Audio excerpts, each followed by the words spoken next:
Imagine reaching the very top of your profession. Your name is circulating through Hollywood.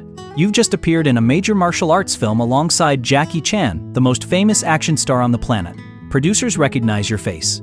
Magazines put you on their covers.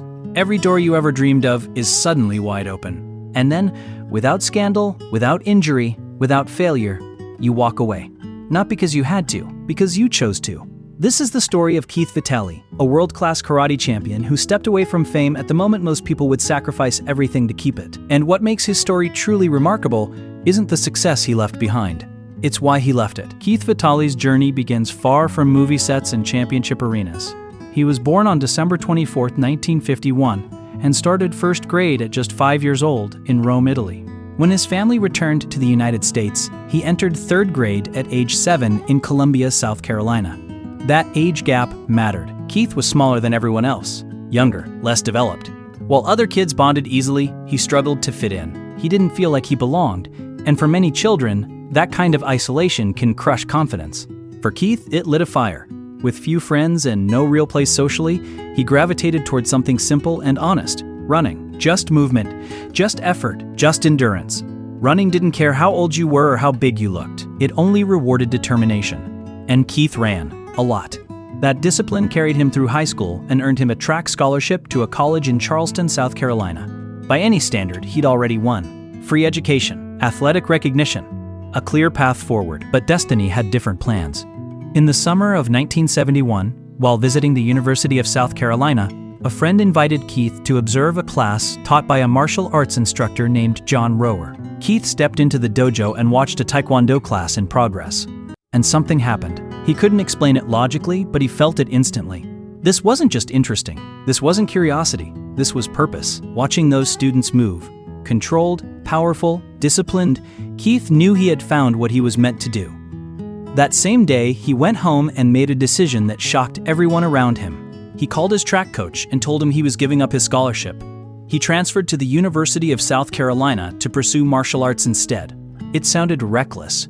It sounded insane, but Keith wasn't guessing. He was answering a calling. What followed was extraordinary. Keith began training seriously in 1971. By 1973, just 2 years later, he earned his first degree black belt. For perspective, most practitioners take 4 to 6 years to reach that level. His edge came from years of running. His stamina, his footwork, his ability to move endlessly without slowing down. After graduating, Keith moved to Atlanta and trained under Joe Corley at American Karate Studios. Under Corley's mentorship, Keith didn't simply compete, he dominated. His movement was unlike anything tournament judges had seen. Martial arts publications described his footwork as a science few fighters ever mastered.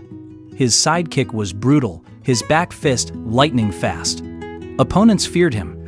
From 1978 to 1980, Keith was ranked the #1 U.S. national tournament champion for 3 consecutive years. He won the middleweight World Karate Semi-Contact Championship at the Oakland Coliseum. He ranked among the top 5 full-contact fighters in the world. In 1981, he was inducted into the Black Belt Hall of Fame as Fighter of the Year. Black Belt magazine later named him one of the 10 greatest fighters of all time. Not of a generation, but ever. He appeared on more than 13 national martial arts magazine covers. In the late 1970s and early 1980s, when people thought of karate, they thought of Keith Vitali. Then Hollywood noticed. A producer from Canon Films repeatedly saw Keith's face on magazine covers. He looked like a movie star, and he could actually fight. Canon cast him as the villain in Revenge of the Ninja, starring Sho Kosugi. Filmed in Salt Lake City, the movie exploded. MGM picked it up for worldwide distribution, giving it a major theatrical release. It helped launch America's ninja obsession and remains a genre classic. Keith's authenticity was obvious on screen. Then came the opportunity that changed everything. In 1984, Keith was cast in Wheels on Meals, directed by Sammo Hung and starring Jackie Chan, Sammo Hung, Yuen Biao, and kickboxing legend Benny Urquidez. Shot in Barcelona, Spain, it was a major Hong Kong production, far bigger than anything Keith had done before. Working with these men was intimidating. They had trained together since childhood at the Peking Opera School. Their timing was instinctive. Keith had to adapt fast. During one fight scene, Keith accidentally kicked Jackie Chan in the throat. Jackie went down. Keith immediately broke character to check on him. The crew erupted. In Hong Kong cinema, you never break character until cut is called. Later, Keith accidentally kicked Sammo Hung in the head. This time, he stayed frozen in character, waiting. When Sammo finally called cut, Keith apologized. Sammo laughed. But he remembered. Near the end of filming, Sammo told Keith he'd be knocked out with a vase. Keith assumed it was a prop. Instead, it was real ceramic filled with water. When it hit him, Keith lost consciousness. The crew laughed. Keith later joked it was Sammo's revenge. That final fight scene became one of the most celebrated martial arts sequences ever filmed. Keith went on to star in No Retreat, No Surrender 3, Blood Brothers, American Kickboxer, filmed in South Africa the day Nelson Mandela was released, and Super Fights, where he also served as associate producer. He co-produced Blood Moon and appeared on Nash Bridges with Stone Cold Steve Austin. Hollywood momentum was building, and then Keith changed direction. Instead of chasing bigger roles, he launched Kiwi Video Productions. His first project wasn't about fame. It was self-defense for kids. The video made national headlines and led to an appearance on The Oprah Winfrey Show.